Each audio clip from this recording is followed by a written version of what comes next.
नमस्कार, आप देख रहे हैं डॉक्टर साहिब, आपके साथ मैं हूं मुस्कान। दर्शकों, आज के इस एपिसोड में हम बात करेंगे टेस्ट ट्यूब बेबी के बारे में और जानेंगे कि टेस्ट ट्यूब बेबी अगर हम किसी को करवाना है तो इसके क्या कुछ एक्सपेंसेस आएंगे। और इसी पे खास बातचीत करने के लिए आज हमारे साथ मौजूद है डॉक्टर हिमांशु राय। दर्शकों, आपको बता दें कि बिहार के जाने माने IVF स्पेशलिस्ट है। सर नमस्कार, बहुत बहुत स्वागत है आपका। सर मैं आपसे जानना चाहूँगी सबसे पहले तो ये कि टेस्ट ट्यूब बेबी होता क्या और कैसे होता है, ये जानना चाहेंगे विस्तार में। टेस्ट ट्यूब बेबी उस प्रक्रिया को कहा जाता है जिसमें कि औरत के जो एग्स होते हैं उनको और जो पुरुष के स्पर्म्स रहते हैं उनको उन दोनों को बॉडी के बाहर में हम लोग फर्टिलाइज करते हैं। इसी को टेस्ट ट्यूब बेबी कहते हैं। और इसके एक्सपेंसेस जो हैं वो बहुत सारे फैक्टर्स पे डिपेंड करते हैं। बट अगर हम लोग ग्रॉसली देखें तो इसमें कुछ तो इन्वेस्टिगेशन, जो हम लोग कोई इलाज शुरू करने जाते हैं तो शुरू में कुछ खर्च होता है 5 से 10 हज़ार रुपया, जिसमें कि जांच सब की जाती है, पुरुष की भी और स्त्री की भी, हार्मोन्स और बाकी जनरल फिटनेस को लेकर स्पर्म्स का टेस्ट होता है। तो इन सब में कुछ खर्च होता है। उसके बाद अगर कोई प्री एग्जिस्टिंग डिजीज़ है तो उसको हम लोग को पहले ठीक कर लेना रहता है। अगर ज़रूरत हो तो मेडिकल रेफरेंस या सर्जिकल रेफरेंस भी हम लोग लेते हैं। उसके बाद अगर सब चीज़ ठीक रहता है तो औरत को दवाएं दी जाती हैं, हार्मोन्स के इंजेक्शन पड़ते हैं कि ज़्यादा से ज़्यादा संख्या में, मैंने इतना भी ज़्यादा नहीं कि वो खतरनाक हो जाए, बट 10 से 15 एग्स बनाने की हम लोग की मंशा रहती है कि उतने फॉलिकल्स अगर बनते हैं तो उससे रीजनेबल चांसेस ऑफ प्रेगनेंसी रहती है। तो वो जो हार्मोन्स रहते हैं वे भी तरह तरह के हार्मोन्स रहते हैं, Indian made, foreign made, recombinant product, urinary product, और उस पर डिपेंड करता है कि वो स्टिमुलेशन का चार्ज जो रहता है, वो ड्रग्स का चार्ज जो रहता है एग्स बनाने वाला, वो 10,000 20,000 से लेके 60 70 80 हज़ार तक भी लग सकता है। कितना डोज में देना पड़ रहा है हम लोग को पेशेंट को, जैसे जिन महिलाओं की उम्र ज़्यादा होती है उसमें ज़्यादा डोज देना पड़ता है तो उसमें खर्च थोड़ा ज़्यादा पड़ता है। तो एवरेज 20 to 30,000 या 40,000 ड्रग्स का चार्ज लगता है फॉर ओवेरियन स्टिमुलेशन। उसके बाद जो चार्जेस रहता है वो डिस्पोजेबल्स का चार्जेस रहता है। जब हम लोग एग निकालते हैं जिस इंस्ट्रूमेंट से, जिस नीडल से, और एम्ब्रियो को हम लोग बाहर में एग को जब फर्टिलाइज करते हैं, जिस मशीन्स में देखते हैं, कल्चर मीडिया में रखते हैं, उस कल्चर मीडिया का कॉस्ट होता है। और वापस जो उसको डाला जाता है एम्ब्रियो ट्रांसफर, उस कैथेटर का कॉस्ट होता है। और 5 दिनों तक हम लोग बच्चे को जो बाहर रखते हैं, जिस इंस्ट्रूमेंट्स में रखते हैं, वो सब ऐसा सोचिए, वो टेस्ट ट्यूब बेबी जो एक बच्चा है, ऐसा जो कि आंख से देख भी नहीं सकते हैं, तो उस बच्चे का लालन पालन पोषण करने में सोचिए कितना वो डिफिकल्ट चीज़ है। तो अनइमेजिनेबल चीज़ था एक ज़माने में, लेकिन अभी तो कॉमनली होने लगा है। तो वो सब करने के लिए इंस्ट्रूमेंट्स बने हैं और मैन पावर लगता है। एम्ब्रियोलॉजिस्ट होते हैं, साइंटिस्ट होते हैं जो कि 5 दिन तक इसकी देखभाल करते हैं।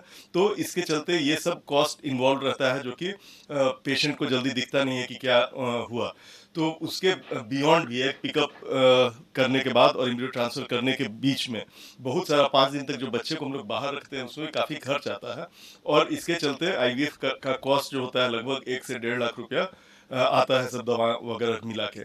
इसके बाद अगर हम लोग को एक्स्ट्रा एम्ब्रियोज बन जाए, या अगर हम लोग एम्ब्रियोज को किसी कारण से फ्रीज करके रखना चाहें, या बहुत लोग इलेक्टिव फ्रीजिंग भी करता है कि नहीं, मैंने फ्रीज करके ही और दूसरे हम लोग जिस साइकिल में एक को निकाले उस साइकिल में ट्रांसफर नहीं करें, 1 महीने बाद करें। तो ये एम्ब्रियोज जो रहते हैं 5 से 6 दिन से ज़्यादा हम लोग उसको बॉडी के बाहर नहीं रख सकते हैं।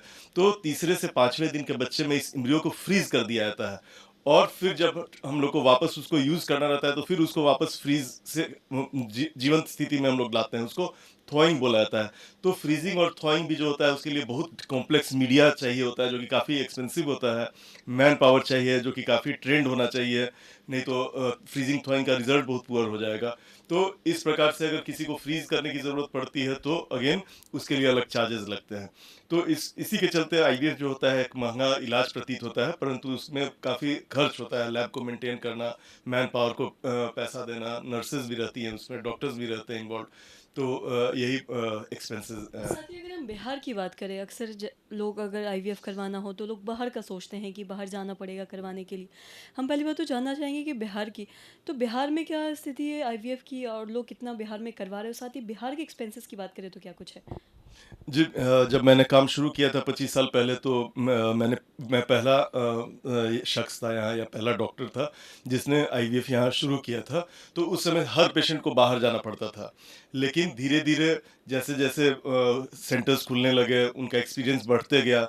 आज की तारीख में मुझे नहीं लगता है कि फॉर एक्सपर्टाइज या कोई ऐसी विधि है जिसके लिए कि पेशेंट को बिहार छोड़ के बाहर जाना पड़े। पहले हम लोग को कॉम्प्लेक्स केसेस बाहर रेफर करते थे, बट अभी ऐसा कोई पेशेंट नहीं। इनफैक्ट बाहर से, not only India but India के बाहर से भी पेशेंट्स आते हैं कराने के लिए, और हम लोग बहुत कॉन्फिडेंटली उनको करते हैं। हम लोग को पता रहता है कि जो भी इंस्ट्रूमेंट्स हम लोग यूज़ कर रहे हैं, जो डिस्पोजेबल्स यूज़ कर रहे हैं, जो मीडिया यूज़ कर रहे हैं, वे वर्ल्ड के बेस्ट सेंटर्स में जो यूज़ होता है वही हम लोग यूज़ करते हैं। Because we are also very very much worried about the pregnancy rate, कि प्रेगनेंसी रेट कैसे अच्छा किया जाए। 2% भी अगर बढ़ सकता है किसी विधि के द्वारा तो उसको करते हैं।